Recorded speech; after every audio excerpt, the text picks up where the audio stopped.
l'hélice de Léonard de Vinci est considérée comme une anticipation de l'hélicoptère. Elle révèle sa grande connaissance de l'aérodynamisme. Grâce à une rotation rapide, l'hélice doit pouvoir faire monter en l'air.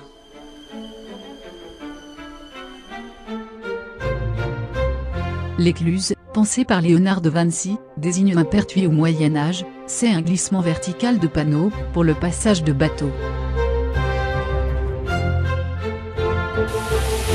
À la Renaissance, Léonard de Vinci eut l'idée de remplacer ce pertuis par un bassin à sas, dont les deux portes en V se contrebutant, appelé vantaux brusques.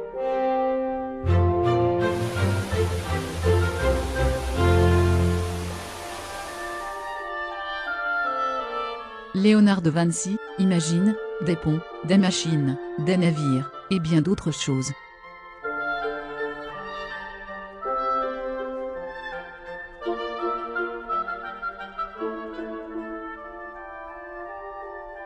Léonard de Vinci, ingénieur militaire, a innové dans le domaine des armes.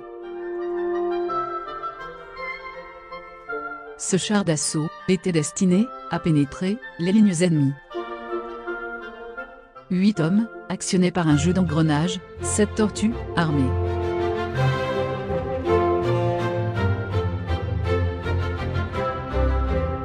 La mitrailleuse, ou l'orgue, d'artillerie, est souvent plus efficace que le canon.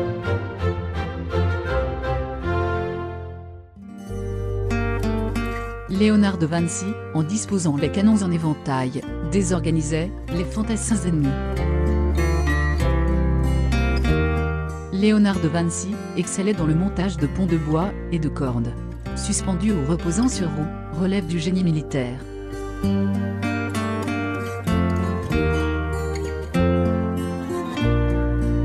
Le pont réalisé ici, d'après ses plans, est monté sur roues, de manière à le déplacer le long d'une rivière.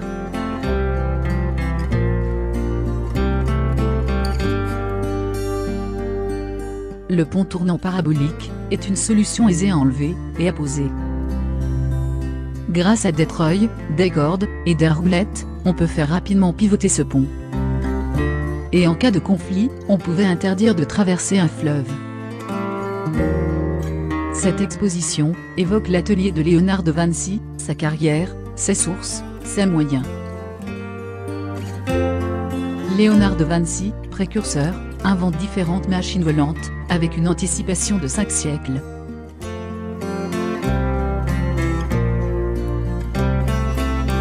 Nous sommes, à la limite, des possibilités, du vol musculaire, propre aux oiseaux.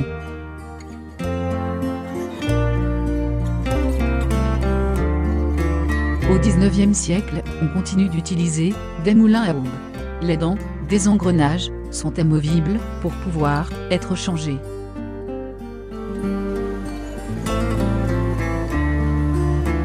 Aujourd'hui, les dents, des engrenages sont en métal, moins sujets à l'usure.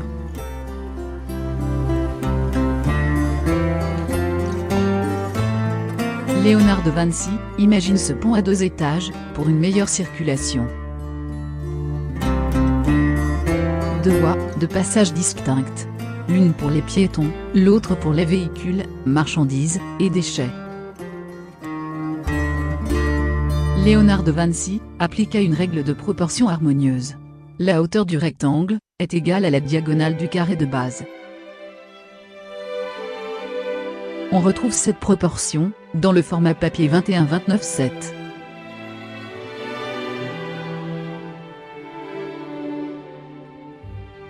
Léonard de Vinci aimait se promener en observant les plantes.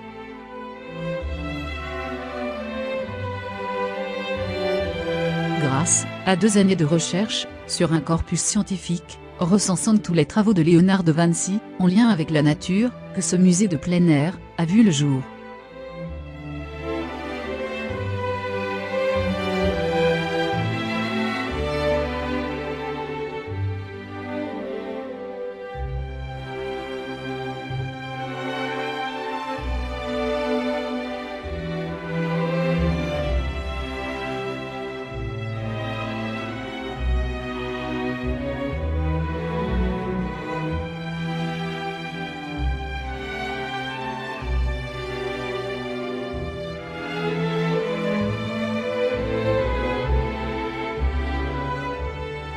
Les artistes florentins voulaient que pour peindre, il fallait connaître les muscles et les os. Les artistes devaient souvent disséquer des animaux pour se représenter le corps humain. Léonard de Vinci entreprend l'étude de l'anatomie des chevaux.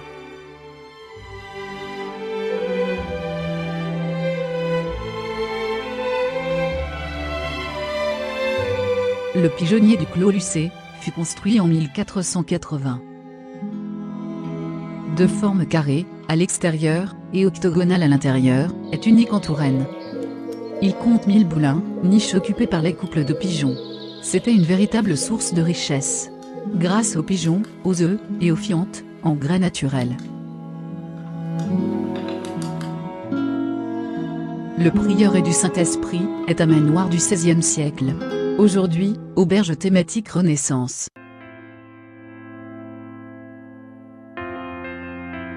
Léonard de Vinci, théoricien de l'architecture, conçoit des cités idéales.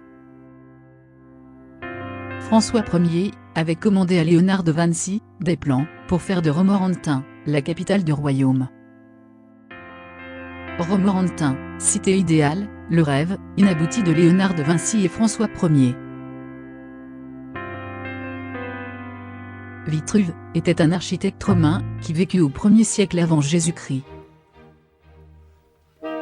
L'homme de Vitruve est le nom donné au dessin, intitulé « Étude des proportions du corps humain » selon Vitruve, et réalisé par Léonard de Vinci en 1492. En architecture, Léonard de Vinci s'inspire de ses contemporains pour des questions de proportion et de symétrie. Le cœur du château de Chambord est le célèbre escalier à double révolution, qui permet à deux visiteurs de l'emprunter, sans jamais se croiser.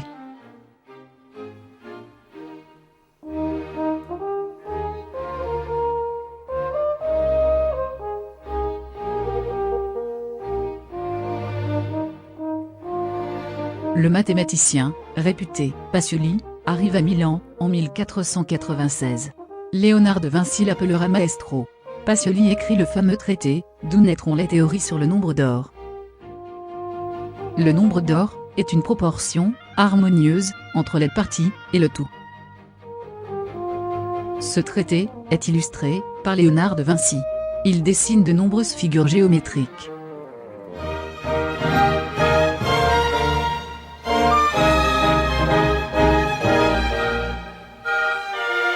Un ornithoptère est un aéronef dont la sustentation est assurée par le battement d'ailes, suivant le principe du vol des oiseaux. Après avoir imaginé des ornithoptères où le pilote était assis, il opte pour la position allongée, idéale pour planer.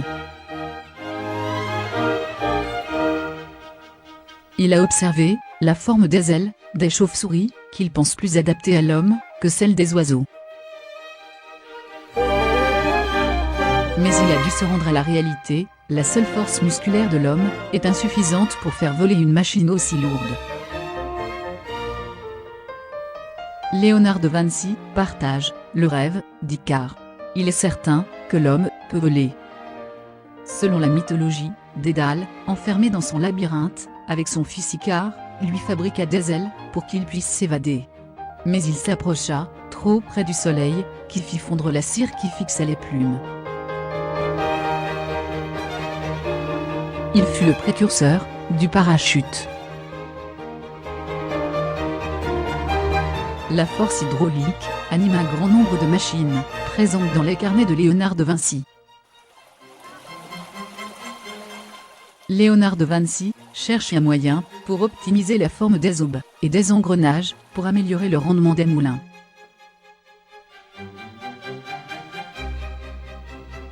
Léonard de Vinci n'est pas le premier d'imaginer de remplacer les rames des bateaux, mais il préfère le système plus simple d'une double manivelle.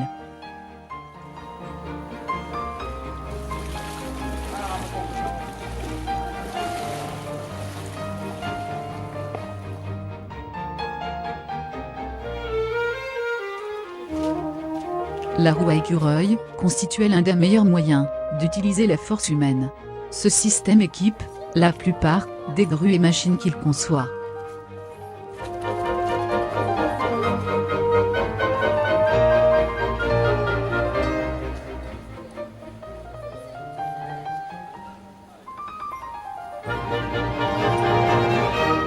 C'est à Florence que Filippo Brunelleschi a inventé l'art de représenter des objets tridimensionnels. Léonard de Vinci dépasse ses maîtres en faisant valoir la nécessité de travailler sur les contrastes pour représenter les lointains.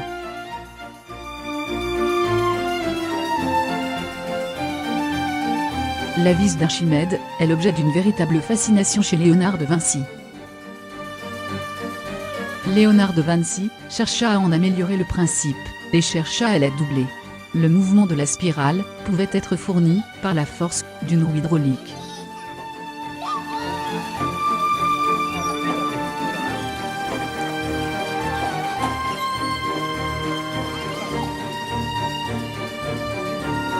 Un chadouf est un appareil à bascule servant à puiser l'eau d'un puits ou d'un point d'eau. Le chadouf de Léonard de Vinci améliore de nombreuses solutions pour élever l'eau.